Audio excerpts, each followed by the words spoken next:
So I thought I'd say something about astrology and the meaning of life today. Address one of the big subjects. Hopefully a bit better than Monty Python did it, but maybe not quite as humorous. So, what are we here for?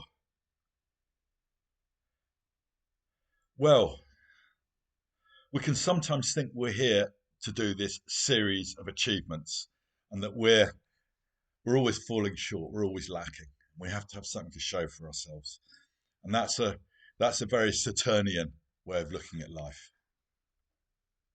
And in a way, it's a modern way of looking at life, a linear way of looking at life. It goes from A to B, and you get better and better and better as you go along, and then maybe you'll get to heaven or something at the end of it. I don't know. Anyway, the clue in astrology is in the fact that astrology is based on cycles, and it's based on cycles because life is based on cycles. Early people would have experienced life as a series of interlocking cycles. The sun going around the sky every day, beginning, a middle, and an end, rising at the top and then setting, and then night, and then back again. The seasons, spring, summer, autumn, winter. Life itself, birth, old age, death, birth, old age, death. All these cycles. And the world itself was round. Well, they didn't know that, but the horizon looked round. Yeah. So it's cycles within cycles. And the earth itself is a cycle.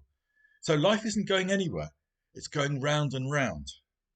But it's a bit like a wheel. Yeah. The wheel will wobble unless it's balanced. So our job in life is to, sorry, the cat's just walked past me and distracted me. He's just been eating a mouse, his first of the spring. He ate it in full, glorious, gory detail on my kitchen floor, crunching its way through the head, bit by bit. He's swallowed it all now. Anyway, I'm talking about the meaning of life, which for a cat is about catching mice, probably. Wouldn't like to presume.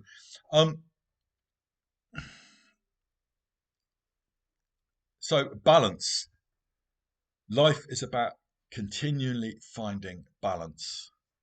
It's not about going anywhere, it's about continually finding balance. That's what the astrological chart is about. And that is what the medicine wheel is about for the Native Americans. They divide the world into fire, earth, air, and water, sun, soil, rain, and wind, to be more tangible about it. And it's about keeping those elements balanced within yourself and in relation to the world around you. You know, and we have fire, earth, air, and water as imagination, embodiment, feeling, cognition. Yeah, so it relates to aspects of the human mind, and it goes back to Jung and his stuff as well. It all ties in together. So it's about keeping those in balance, and it takes a tremendous burden off of us. We don't have to achieve something. We're not lacking. There isn't something out there that we have to do, that we have to show everyone to prove that we're a valid person. As Mary Oliver, the American poet, said, you do not have to be good. You do not have to walk on your knees 100 miles across the desert repenting. You only have to let the soft animal of your body love what it loves. So there it is. There, if you like, is the indigenous soul. Yeah? You only have to let the soft animal of your body love what it loves. Be natural. Love what you naturally love. You will feel it in your body and live from there. Don't live from the head. Don't live from other people's ideas of who you should be. That is a much more indigenous way. And that's what we've lost. But astrology can bring us back to that. This is why I have my quibbles with evolutionary astrology, because there is a sort of linearity of it. You know, you're going ever upward from lifetime to lifetime. And it's like, well, we don't know about past lives. It's a supposition that I'm prepared to give credence to on Tuesdays and Thursdays. And then, I don't know, the rest of the time, you have to hold these things lightly. It's a story. And it's also got the story of upward ascension, yeah, evolution. That's an upward ascension. Just the term evolution, it takes over from the Christian model of going up the great chain of being. This is all modern invention, and this isn't astrology. Astrology came out of an indigenous soul that saw, that was connected to the universe, that saw the design for our life, the tapestry of our life, written in the sky at the moment we were born. So it's about unfolding a tapestry rather than going from A to B. And you don't know what that tapestry is. And tapestry, of course, is just a metaphor. Yeah, you just have this sense at certain points in your life of major change. It's like, oh yeah, this was meant to happen.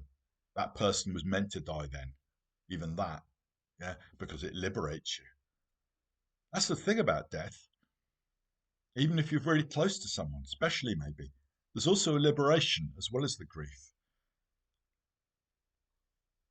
Back to balance.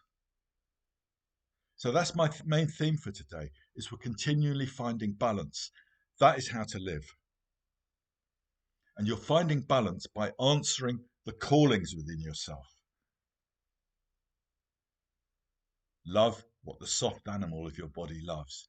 Those callings that are within you. The main purpose of an astrology reading, I often find, is just to help people own what it is they love and have the courage to do it despite their inevitable self-doubts. We all have self-doubts. And that's how we come into balance, because these callings, they are gods. They are the planets. We are bringing the planets into balance. We are answering their calls. And the chart is this whole complex of their interactions. And even within the planets and their signs, there is balance to be found. I did a whole series on the shadows of the sun recently. If you're a particular sun sign, and that's the most important feature about you in the chart because it's the biggest planet, you need to find its opposite. As an Aquarian, I need to find Leo. I need to become deeply at ease with who I am instead of just having better ideas for everyone else about how they should run the world. I need to just sit back and be deeply at ease with that divine source that comes through me. Got Mercury in Cancer. I mean, there's a lot of pressures on us to be this, be that, be the other, do this, think that, think the other. How do we find who we are within all of that? So here's my example. Mercury is how our mind works. If you have Mercury in Cancer, yeah, the way your mind works is always in the context of caring and nurturing for people. It's a beautiful thing. An idea doesn't make sense to you unless it's got a good feeling around it. Otherwise, you can't connect to it. But there's also a desire to belong. So you will think certain things just to belong. You will be subject to that collective pressure to think a certain way, which is always there. There's not something wrong. There's not someone trying to brainwash you. It's just how the collectives work. So you need to go to the opposite sign of Capricorn with your Mercury, which Capricorn is responsible for the community. He wants to know what works. He's not subject to what other people are thinking of him and this need to belong. He has a bigger transpersonal goal. So that's how you can balance your Mercury in Cancer. So there's all sorts of ways of looking at the chart in terms of this balance. And it's a beautiful thing. It's like we're circling around this ever deeper connection to who we always were.